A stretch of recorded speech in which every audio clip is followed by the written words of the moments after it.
Taking joy in living is a woman's best cosmetic. Those are the words of Rosalind Russell. Inner joy definitely reflects on her physical features. Welcome to The Girl Child. This is the show that sensitizes women and the world in general about issues affecting the females in our world. And most of these issues are given very little attention. So today we'll be talking about sexually transmitted infections, popularly known as STIs, the various types, and of course the most prevalent of them amongst young people.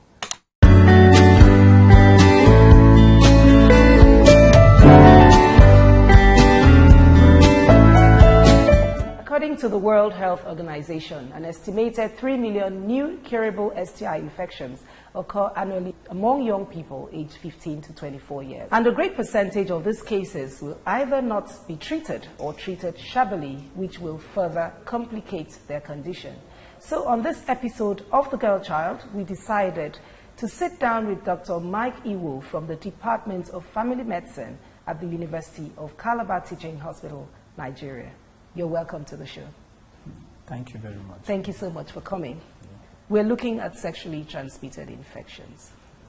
What exactly are sexually transmitted infections? Sexually transmitted infections, otherwise abbreviated as STIs, or some may also call it STDs, sexually transmitted diseases, or venereal diseases, are infections that are transmitted or passed on from one person to another through sexual intercourse or intimate sexual contact. And this may be via oral, vaginal, or anal sex. We're talking about the girl child, and I'm wondering, between the female child and the male child, who is more easily predisposed to contracting STIs? With respect to gender, the females are more at risk at contracting STIs than the male. This as a result of the anatomy of their reproductive tract. And from estimates, according to WHO, half of new cases of STIs are usually occurs between the ages of 15 to 24, and more than half of this number occurs commonly among the female child, and there are reasons for that anyway. Okay. Is there any possibility in the newborn contracting STIs from that is one of the consequences of STIs in females.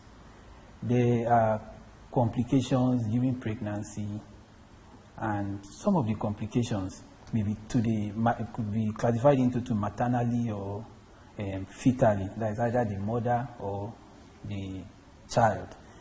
For the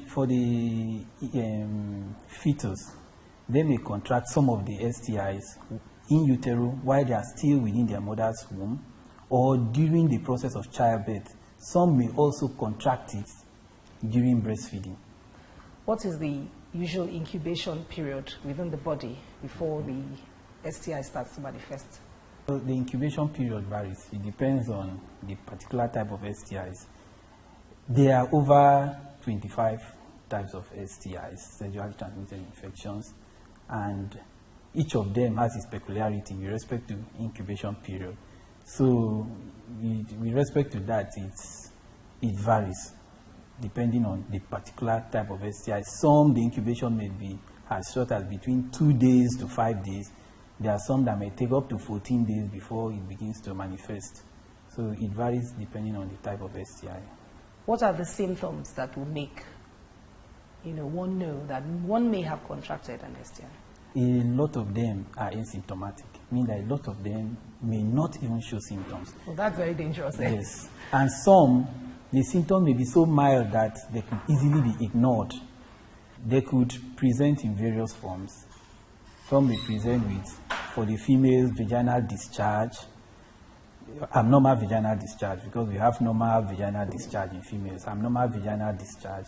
There may also be itching within the genitalia. There may also be lower abdominal pain in the females.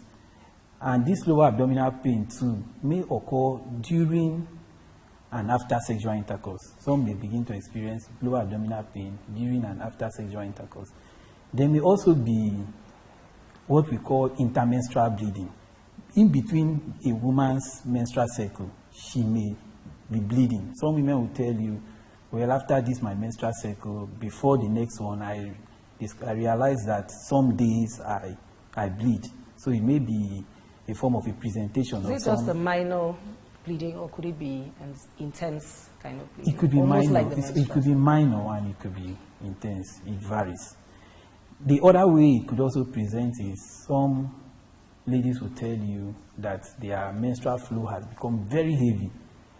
It is now different from the usual way they've been seeing their flow. That suddenly they've just realized that their flow has changed and it has become very heavy. It may also be a form of presentation of sexually transmitted infection. Some may also present with rash. Some may present with ulcers or sores, or let me use the word wounds, around the genitalia, or depending on the point of entry of the sexually transmitted infection, the microorganism.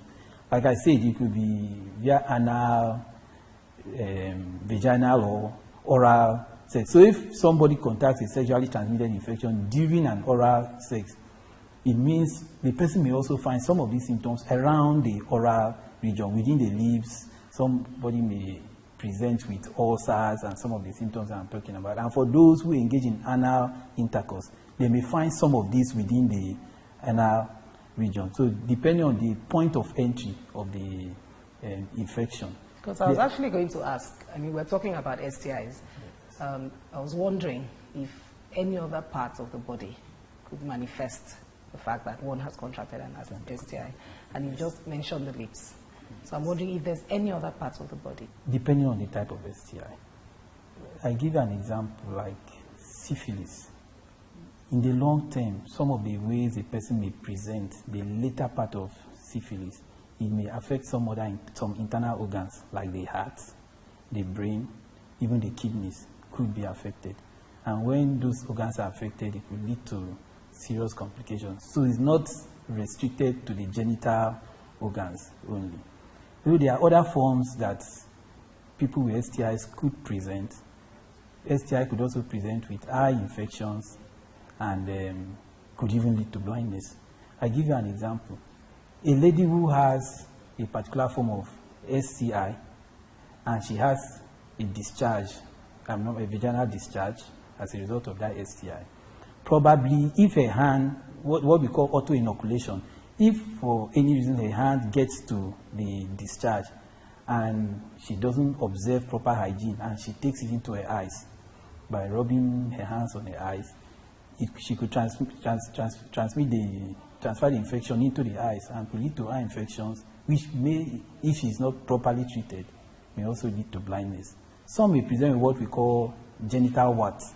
Warts are like fleshy growths around the genital area. So they may present that way. And there are some that may present with what we call non-specific symptoms. Non-specific symptoms means there are symptoms you could find with other diseases.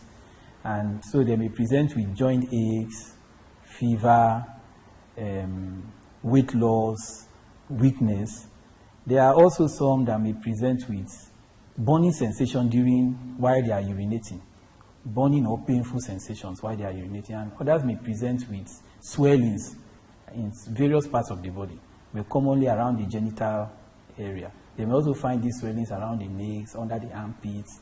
So we could present that. There are various forms of presentation. I'm sure there are many negative consequences of contracting STIs, and as well, I'm sure that we also have preventive measures and curative measures. But before we go into all that, we'd like to get on the streets just to know what people know about STIs. We'll be right back.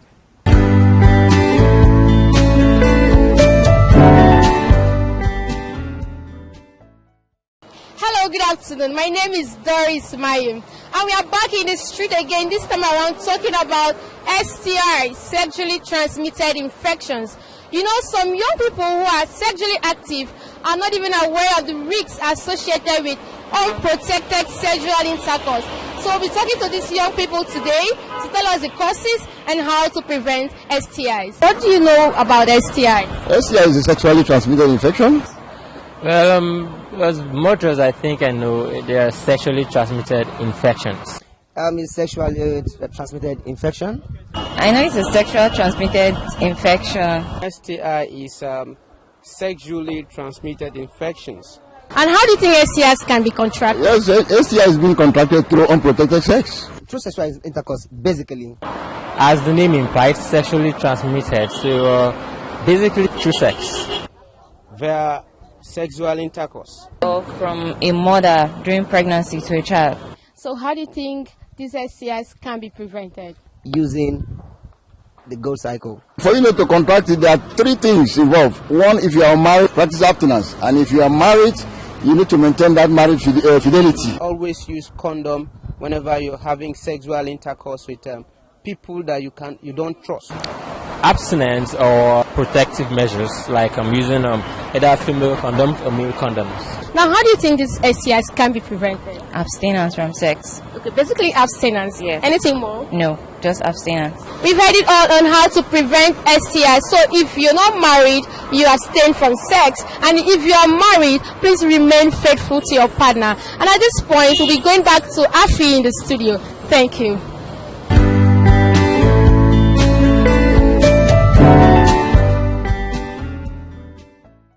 Welcome back. We're still talking about STIs, and I still have my very distinguished guest, Dr. Mike Iwu. We'll be looking at the two most prevalent STIs in Nigeria. Welcome back. Thank you very much. We looked at STIs generally, and now in the second part of the show, we want to look at the two most prevalent STIs commonly found in Nigeria. Now, what are those two STIs? Commonly, gonorrhea and chlamydia infection have been found to be very common and prevalent in Nigeria. Okay, so what are the primary and secondary symptoms of these two, and what makes them different from the rest? Like I said earlier, sometimes they can be asymptomatic. That means the person may be infected, but may not show symptoms. Some may be asymptomatic. Then the other symptoms could be, for the females, vaginal discharge, abnormal vaginal discharge. They may also find lower abdominal pain. Sometimes the lower abdominal pain may also occur during and after sexual intercourse. They may also have very painful menstruation.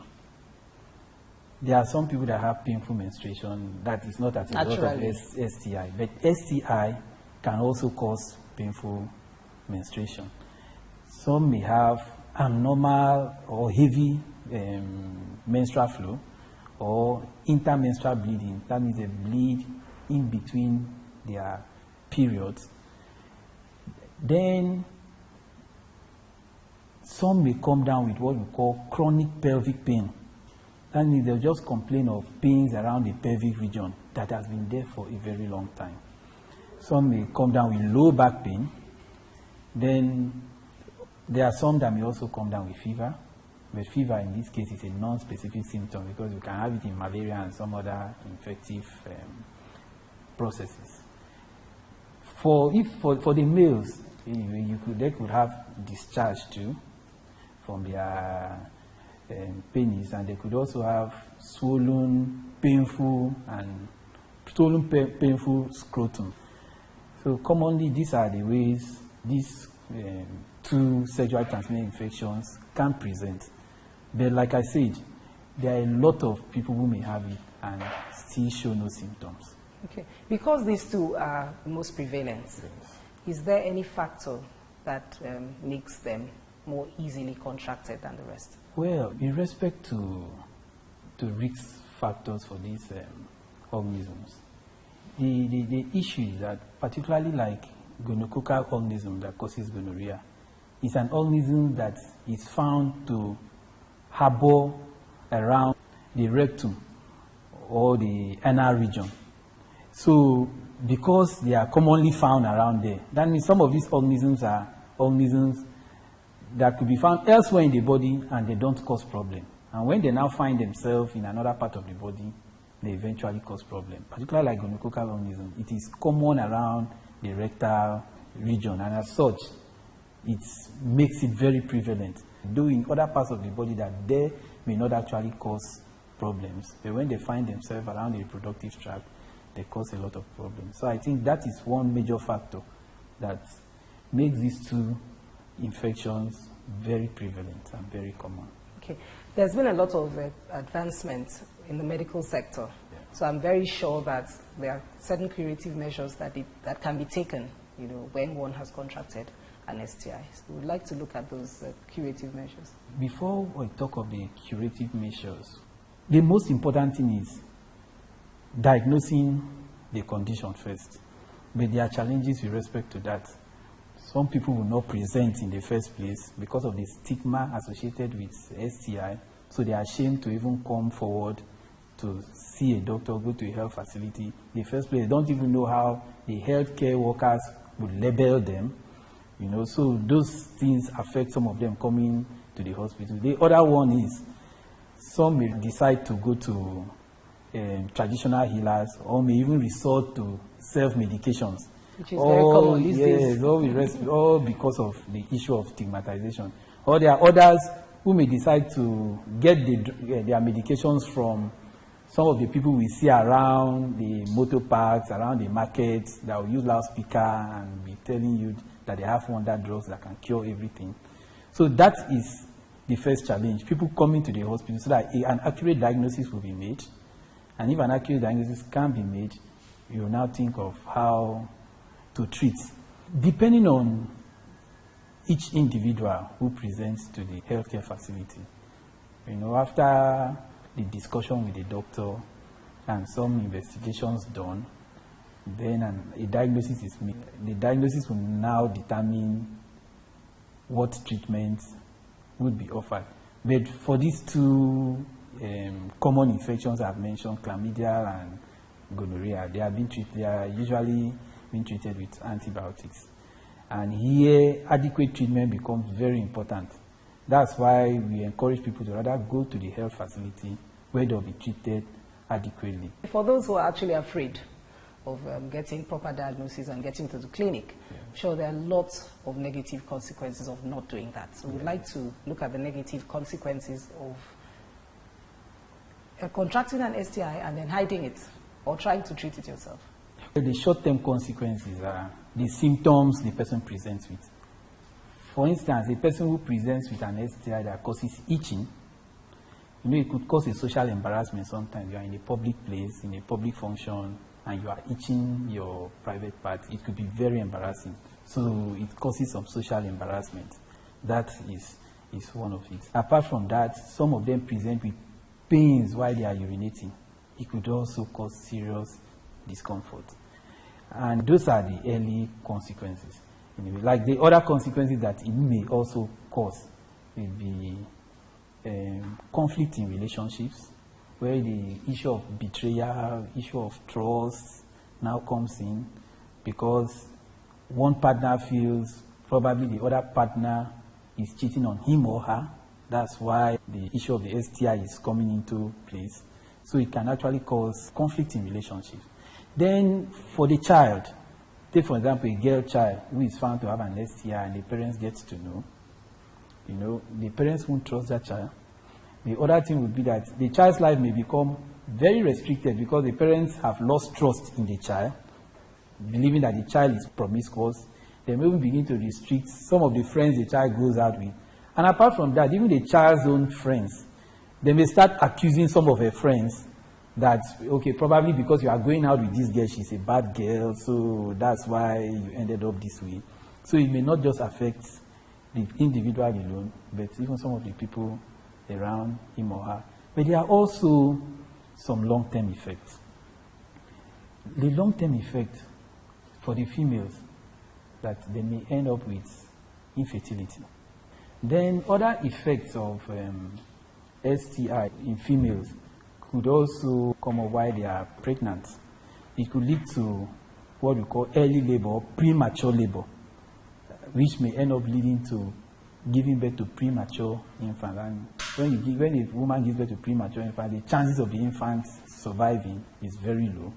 Then others, it could also affect the child, the fetus, by causing an infection in the fetus, which, if not treated promptly, the child could also die, or could lead to other consequences like blindness in the child. Some lead to deafness, and some other consequences. So basically, those are some of the medical consequences. For the female child, if it's for the male child, it could also cause infertility in men.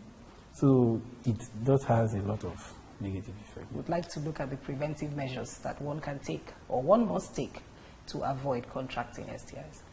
Okay. The most reliable form of preventing STIs is abstinence. That remains the most reliable form. Other forms do prevent, but they have their own failure rates. But abstinence remains the most reliable way. The other way is in a monogamous relationship, that they should be faithful to each other. But I also want to point out something. The fact that they're in a monogamous relationship, we also advise both of them go for STI screening and be sure that both of them are free of STI. And when that has been done and has been fulfilled, then they should stick to each other and be faithful to each other. The other form of prevention, for those who engage in sexual intercourse, we advise that there should be consistent and proper use of condom. Some females have some misconception with respect to birth control measures. They may be using the pills, injectables, implants. Some have the feeling that those birth control measures also prevent against STIs, which is a false belief. Condom, or the barrier method, is one birth control measure that has dual functions: prevent against STI and prevent against unwanted pregnancies. The others prevent against unwanted pregnancies, but not against STIs. The government should have policies that will ensure continuous sexual and reproductive health education. If where possible, incorporate it into the secondary education. Yes, talking about sexual education. Yes. It seems to me that a lot of parents shy away from having certain discussions with their children with regards to sexual activity. Okay, thank you. One of the major problems we have with respect to sexually transmitted infection is sex and secrecy, and this societal norm. People are always ashamed of discussing it. Parents are always ashamed of discussing it with their children. But apart from that, some parents don't even have the knowledge, so you can't even give out what you do not have. So that is actually a problem. But I'm encouraging parents that it's something they should be open to their children, or else that information you fail to provide, the child will get it from their peers. And if they get the wrong information from their peers, that is what they will practice. And that will put them at a very big risk of contracting. That would be extremely disastrous too, yes, for the future of the child. Exactly. Okay. Thank you so much for coming on the show. I'm sure that we have gotten a lot of enlightenment. It was great having you. Thank you very much.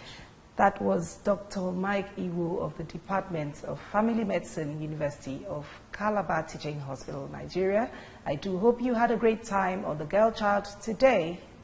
We have come to the end of the show for today, but we are consoled by the fact that we'll be back again. Do you think that investing in the education of the girl child is a waste of time and money? That is what we'll be looking at on the next episode. See you same place, same time next week. Bye.